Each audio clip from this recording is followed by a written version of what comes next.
third seat in. Hey, Chris. What's impressed you the most about how Willie Green relates to players? Out of what game? I'm sorry? Say that one more time. What's impressed you the most about how Willie relates to players? Willie? Yeah. Willie was a teammate of mine, and not just a teammate. Say this all the time. Willie like a brother to me. Family, his family, his wife, his kids, everything. And to have him as a coach, I couldn't imagine going through this season without having Willie here. Mm-hmm.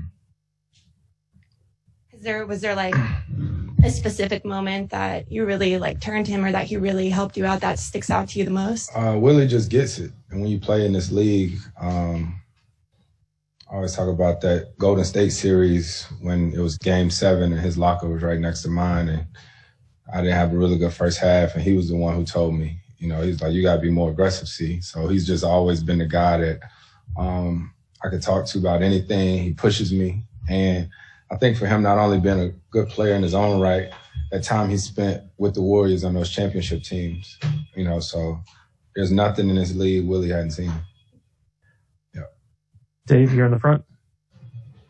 Chris, we're here finally after a tough season, I think, for everyone involved in the league, and there was some criticism from players, including your friend LeBron, about the way the playoffs played out with so many stars getting injured.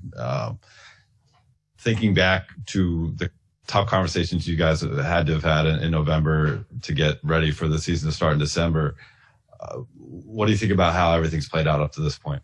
And one thing about our league and its players is everything is always a conversation. There's a ton of guys on the executive committee who are working hard on things right now as we speak, day in and day out, traveling. I wish you guys knew all the things that are going on. So decisions that are made as far as playing or not playing, players are always involved in it. Injuries are always unfortunate. You hate to have them, but just like when we went to the bubble, everything was discussed as far as the players and the full body of players. Everything that's good for this guy and that guy might not be the same for that guy, but everything has always been a conversation, and it's going to continue to be that way. So, if people don't like it, then everybody got the same opportunity to be a part of all these conversations. Mark in the middle. Chris, what's the last couple of days been like? Have there been any phone calls, note, or text that really meant a lot to you? And when you see the signatures behind you, like the NBA Finals, what does that really mean to finally be here? It's different. Obviously, I haven't practiced here, not at the practice facility, but it's still basketball. I think we all locked into the goal at hand. And excuse me, not much. Just I don't know. It's weird, no games being on. I usually watch games every day, so that's probably the part that sucks. That's probably the part that sucks the most, but I'd rather be playing than not. But other than that, just life. Any messages or calls or that meant something to you? Probably. I don't know. I'm usually on the phone with my kids, day in and day out, seeing what they got going on and just getting ready, practicing, body work, all that different type of stuff. So, yeah, I don't even know, Mark. Focused. Yeah. Back left. Hey, Chris. Milwaukee traded for Drew Holiday to help them get to this point. What about Drew as a player, maybe even as a person, have you seen that maybe made him such a good fit for them to get here? Drew's just a consummate team guy, plays the game the right way, defends, can score. My family knows, like my parents, I think, know his family very well and stuff. And he's just, like a good guy, like a great guy, and I'm sure they're excited to have him. And that's what's going to make this series so tough. Dwayne in the front. Yeah, Chris, wanted to ask about Devin and DeAndre's start to the series. Like they've had strong starts in first round, second round, and third round. Have you seen something within them in terms of to lock in to start the series? And what does it say about young guys first time out having that at the start of each series? I honestly have no clue how they done started off every series. I think for us, it's just about winning games and making sure that we have the right approach as a team. But those two guys are two leaders of our team. So obviously we go off them, we feed off them. But we expect that not only at the beginning of a series, but in the middle of a series, at the end of a series. Like that's why you're in that role. Saw you out there today, because obviously we haven't seen you guys in a practice mode. What was having fun with the guys and all that?